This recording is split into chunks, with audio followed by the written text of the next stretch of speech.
చిత్తూరు జిల్లాలో మామిడి రైతులు అల్లాడిపోతున్నారని మాజీ TTD chairman Karunakar Reddy comments చేశారు. మామిడికి గిట్టుబాటు ధర లేకుండా రైతులు ప్రభుత్వం వైపు దీనంగా చూస్తున్నారని తెలిపారు.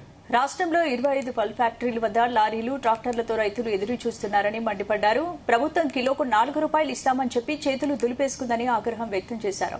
మరోవైపు ఫ్యాక్టరీలు 6 రూపాయలు ఇస్తామని చెప్పి 4 రూపాయలు కూడా ఇవ్వడం లేదని ఆరోపించారు. కిలోకి 15 రూపాయలు ఇవ్వాలని రైతులు కోరుతున్నా ప్రభుత్వం పట్టించుకోవడం లేదని భూమన కరుణాకర్ రెడ్డి తెలిపారు. ఏం చెయ్యాలో దిక్కు తోచక ప్రభుత్వం సహాయం చేస్తుందేమోనని దీనంగా రోధిస్తూ కాలం గడుపుతున్నారు. దాదాపు 25 పల్ప్ ఫ్యాక్టరీలుంటే ఆ ఫ్యాక్టరీల చుట్టూతా బార్లు తీరుతూ దాదాపు 5-6 కిలోమీటర్ల మేర విస్తరించి లారీలలో, ట్రాక్టర్లలో ఆ తోతాపూరి మామిడి కాయల రైతులందరూ కూడా లారీలు, ట్రాక్టర్లలో ఎదురు తెన్నులు చూస్తున్నారు. తమకు 15 రూపాయలు ఇస్తే తప్ప గిట్టుబాటు కాదు అని వాళ్ళు మొత్తుకుంటూ ఉంటే ప్రభుత్వం 4 రూపాయలు ఇస్తాను అని చేతులు దులిపేసింది. ఆ పల్ప్ ఫ్యాక్టరీలేమో 6 రూపాయలు బోర్డు పెట్టి 5 రూపాయలు కూడా ఇవ్వటం లేదు.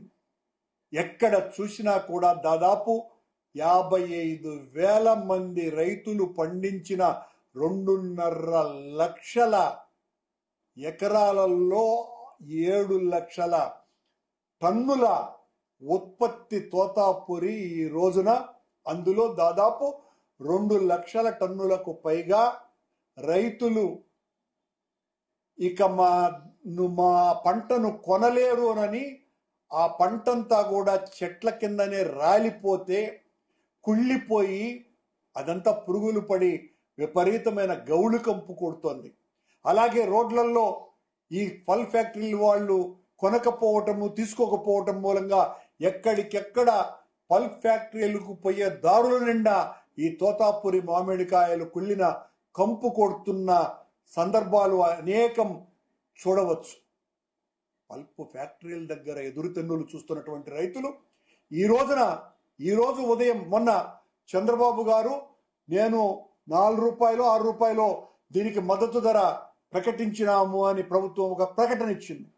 తెలుగుదేశం వాళ్ళంతా చంద్రబాబు గారి బొమ్మలకు పాలు పోసి సంబరాలు చేసినారు, ఊరేగింపులు చేసినారు. కానీ రైతు ఏ రకమైన పరిస్థితుల్లో ఉంటారు?